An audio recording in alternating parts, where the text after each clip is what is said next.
Mesdames, Mesdemoiselles et Messieurs, bonsoir et bienvenue sur Parole Créatrice Info TV. En poursuite d'invités, cette semaine, nous recevons le révérend pasteur Bernard Labourié qui nous vient de Suisse. Mon révérend, shalom, bonjour. Merci. Merci de nous honorer par votre présence. Merci. Révérend pasteur, pour la gouverne de nos téléspectateurs, qui est le révérend pasteur Bernard Labourié? Eh bien, pour dire simplement, j'ai connu le Seigneur il y a à peu près 42 ans ou 43 ans. J'avais à l'âge de 27 ans, donc assez tard. Et aujourd'hui, donc j'ai 71 ans, donc après 30 ans de ministère. Donc quand je suis venu au Seigneur, je suis venu dans une église qui était à moitié pentecôtiste, qui connaissait un tout petit peu le prophète du temps de la fin, et ainsi de suite. Et quand on m'a parlé quand j'ai entendu parler de ce message, et notamment du prophète de Dieu, William Branham, j'ai demandé qui était cette personne, et on m'a amené une brochure qui s'appelle « J'accuse cette génération ». J'étais un jeune converti, mais j'accuse cette génération. Alors que j'étais de confession catholique, puisque en France nous sommes catholiques, comme ça. Et donc là, vraiment, le Seigneur a touché mon cœur à ce moment-là. Et pendant plusieurs années, j'ai œuvré au sein de l'église dans laquelle j'étais, mais comme il ne suivait pas le message réellement, le Seigneur m'a appelé, m'a parlé un jour, il m'a dit « Maintenant, tu dois sortir ». Donc là, je suis sorti à ce moment-là, et je me suis retrouvé un peu seul, et j'ai entendu parler d'un petit groupe qui avait accepté ce message du temps de la fin.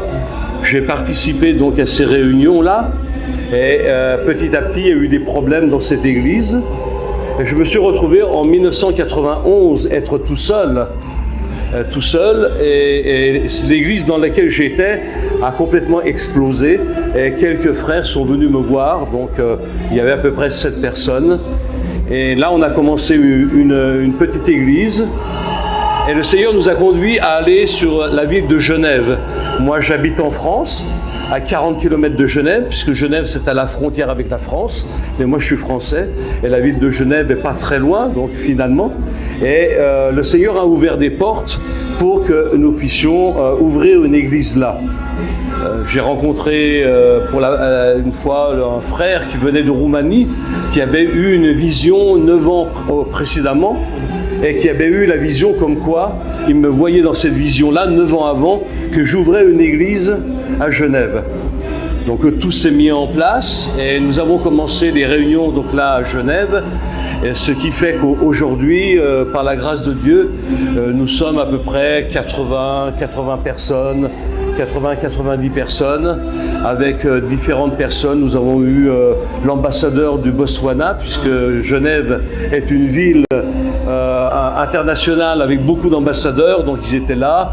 On a eu l'ambassadeur du Malawi, et nous avons des personnes un peu comme ça, mais de toute nationalité. L'intérêt de l'église, c'est qu'il y a des Français, il y a des Suisses, il y a de différentes nationalités africaines, de différents pays. Nous avons des Sud-Américains, des Brésiliens. Nous avons aussi des Roumains de Roumanie. Nous avons des gens du Kosovo qui étaient des musulmans qui sont venus à la réunion. Et le Seigneur a touché leur cœur.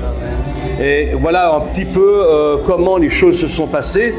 Et le Seigneur a fait grâce pendant toutes ces années.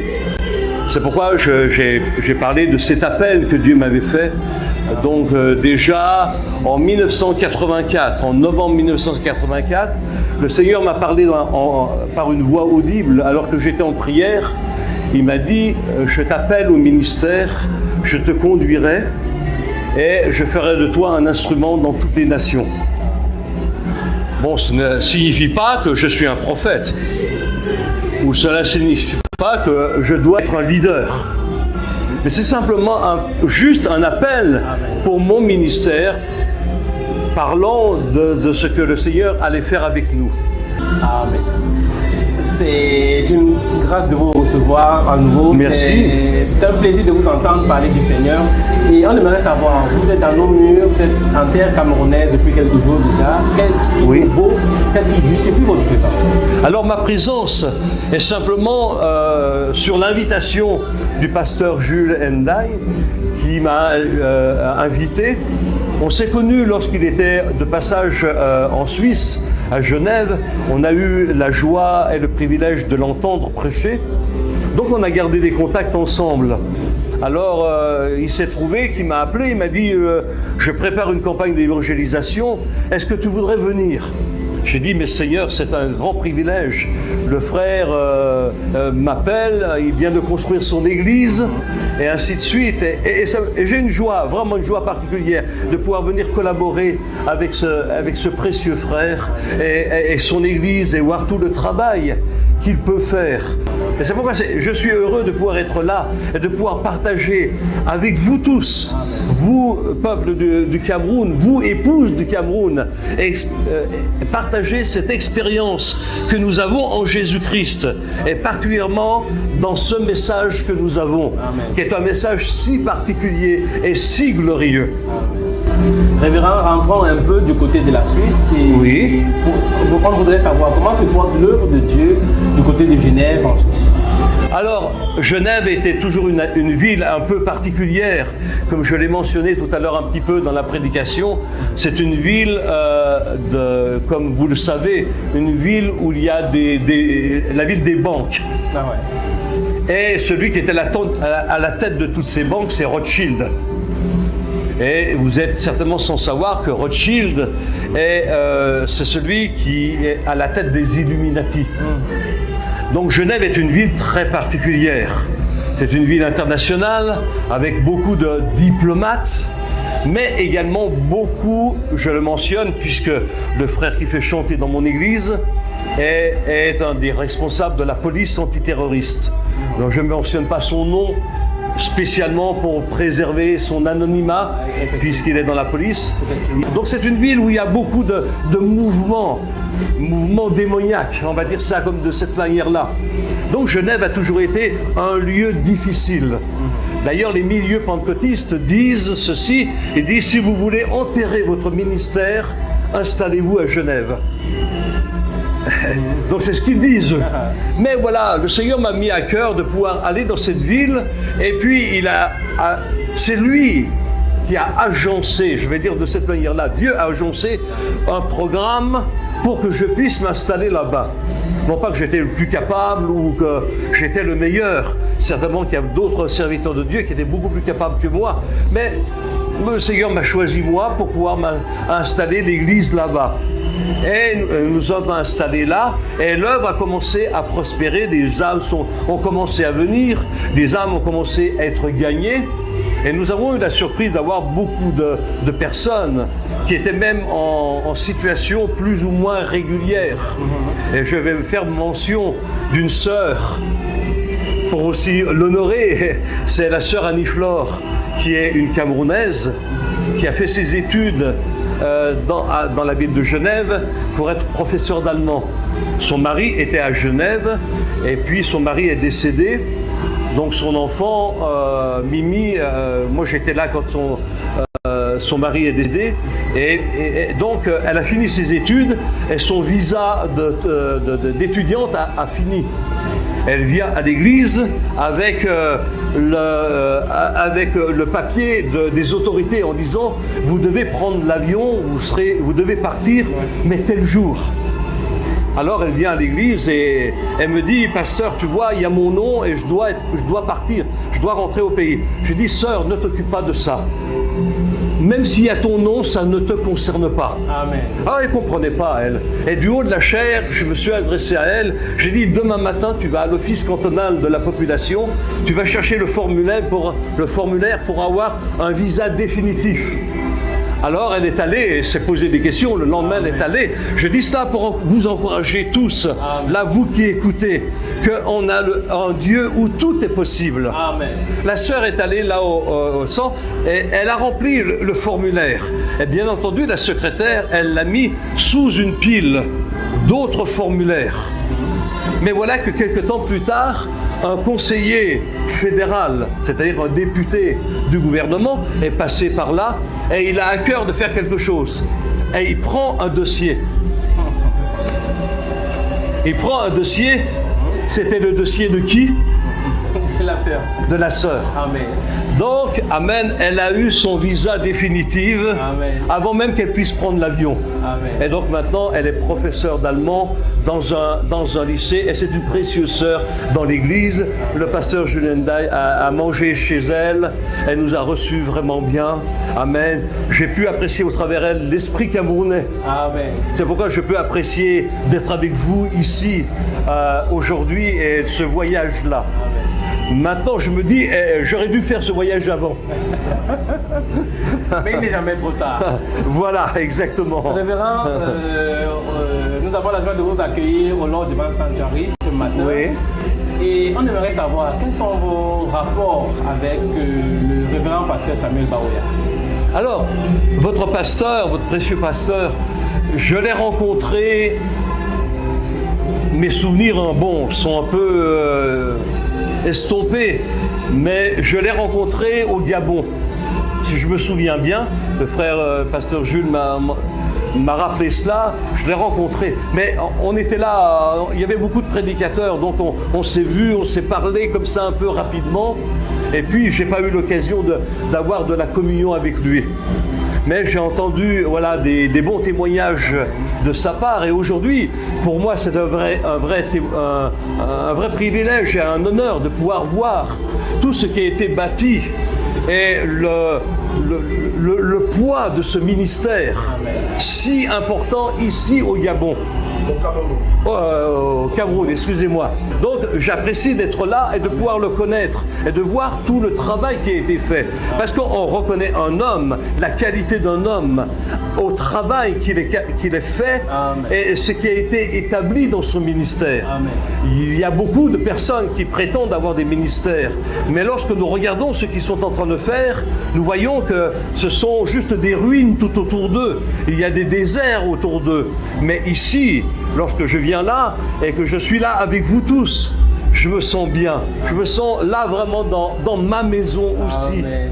Même si je ne suis pas camerounais, mais vous êtes tous des fils et des filles de Dieu. Amen. Et vous avez un merveilleux pasteur qui a œuvré, qui a souffert, parce que je sais ce que ça veut dire, qui s'est tenu sur ses genoux et aujourd'hui on voit cette œuvre merveilleuse.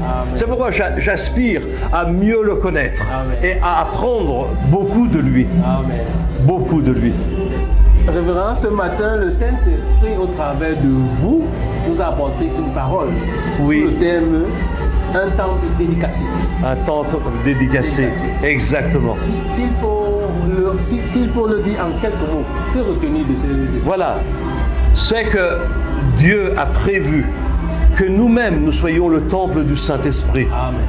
Et que nous soyons dédicacés pour la gloire du Seigneur Jésus-Christ. C'est pour cela que Dieu nous a envoyé un prophète dans cette génération, William Branham, afin de nous présenter le temple parfait, celui qui peut vivre en nous et nous rendre parfaits. Parce que par nous-mêmes, ni par la religion, ni par le fait même que je dise « j'ai accepté le message », ça ne signifie pas grand-chose aujourd'hui. Beaucoup de personnes ont la prétention de dire « moi j'appartiens au message ». Mais qu'est-ce que cela veut dire? Je préfère pouvoir dire « j'appartiens à Jésus-Christ ». Je suis dédicacé non pas à William Branham, parce que si Frère Branham était là avec nous en ce moment, et si je parlais, si je suis dédicacé à Branham, il ne serait certainement pas content, parce que ce n'était pas son intention. J'ai entendu un frère une fois, parce que je disais ceci, je suis un serviteur de Jésus-Christ. Et on m'a attrapé à la fin de la réunion, on m'a dit, moi je suis un serviteur de Branham. Je dis, pour moi ce n'est pas un problème, c'est ton affaire à toi. D'accord? Mais moi j'ai eu un prophète. Amen. Malachi 4, qui m'a présenté mon Seigneur, le temple parfait. Il a prêché le chef-d'œuvre qui a été frappé au calvaire. Pourquoi? Pour nous. Et le but de cela, c'est qu'il vive en nous. C'est pourquoi je voulais montrer cela. Amen. Qu'on doit suivre Dieu en trois. Dieu l'a fait avec le temple de Salomon. Dieu l'a fait avec le temple parfait de Jésus-Christ, qui était, le temple de Salomon n'était qu'une pâle, on va dire, une pâle réplique, ou un reflet, juste un petit reflet. Mais maintenant, Dieu doit avoir une épouse, Amen. sans tache, nous dit la Bible, sans tache ni ride. Mais comment puis-je y arriver? Est-ce que je dois être un adhérent de ce message? Est-ce que je dois être un adhérent d'une église, de telle et telle église, ou de tel et tel leader qui se prétend être leader là dans ce message? Comme je l'ai dit, je ne crois plus dans les leaders. Je crois dans le temps de Dieu. Parce que Dieu a une épouse sans tache ni ride. Et c'est seulement la vie même qui était en Jésus-Christ, le temple parfait, lorsque cela vient en nous, cela nous transforme complètement. La puissance de transformation. Dieu dévoilé et Dieu voilé dans son épouse. C'est-à-dire en toi, en moi, en le frère, en la sœur, qui est prêt à s'abandonner entre ses mains. Amen. Révérend, un mot sur votre séjour en terre camerounaise. Si on doit en quelques mots, comment se porte votre séjour? Si vous pouvez le dire en terre camerounaise, votre séjour, en quelques mots. Je vais dire quoi? Je me sens camerounais. Amen. Amen. Je me sens fils de Dieu. Amen. Avec vous. Amen. Amen. Je me sens faire partie du peuple de Dieu. Amen. Amen. Non pas comme un Français ou un Blanc qui viendrait pour essayer de vous imposer quelque chose, mais ça m'a simplement de vous parler, de parler ensemble, de communier ensemble sur une seule et même pensée, une seule et même vision. C'est que Jésus-Christ est le même hier, aujourd'hui et éternellement, et qui doit vivre en nous. Amen. Et c'est pour ça que je suis heureux d'être là. Et je remercie le pasteur Julien Ndaye de m'avoir invité, et puis d'avoir été invité, et c'est un grand honneur, je le répète, d'avoir été invité par votre pasteur. Amen. Et de vous connaître vous aussi. C'est une joie de vous recevoir. Amen. Merci. Un mot de fin pour nos téléspectateurs qui nous écoutent, pour le corps de Christ en général qui nous écoute. Je dis, bon, ne vous confiez pas dans les hommes. Confiez-vous en Jésus-Christ. C'est lui qui est notre Sauveur, c'est lui qui est notre Seigneur, c'est lui qui est là parmi nous. Comme le prophète l'a dit, le grand Shalom est là. Maintenant, laissons-lui la première place. Amen. Que lui prenne la première place dans nos églises, que lui prenne la première place dans notre vie, dans nos foyers, dans la vie de nos épouses, de nos enfants. Montre-leur tout cela. Le monde est en train de se mourir par manque d'amour. Donc laissons tomber les barrières. Amen. Si vous voulez être enchaîné dans des barrières de leader, c'est votre affaire. Je n'ai rien contre cela, mais ce n'est pas l'affaire de Dieu. Dieu veut agir avec vous. Amen. C'est tout ce que je peux dire. Révérend, merci d'avoir honoré notre invitation. C'est un privilège, c'est une joie pour moi d'avoir pu vous parler. Nous espérons vous revoir à nouveau. C'est la grâce de Dieu. Je prends un peu de l'âge. Je ne sais pas comment je serai dans 1 an, dans 2 ans. Dieu sait exactement la chose. Amen. Amen. Dieu vous bénisse. Merci, que Dieu vous bénisse aussi. Que Dieu bénisse tous les frères et les sœurs qui ont écouté, qui sont là à l'écoute. Et que la paix du Seigneur, que la joie du Seigneur soit avec vous. Amen. Que Dieu vous bénisse. Amen. Nous recevions le révérend pasteur Bernard Laborier, pasteur du côté de la Suisse à Genève. Je suis Narcisse Maviane pour Parole Créatrice Info TV. Shalom. Alors. Shalom.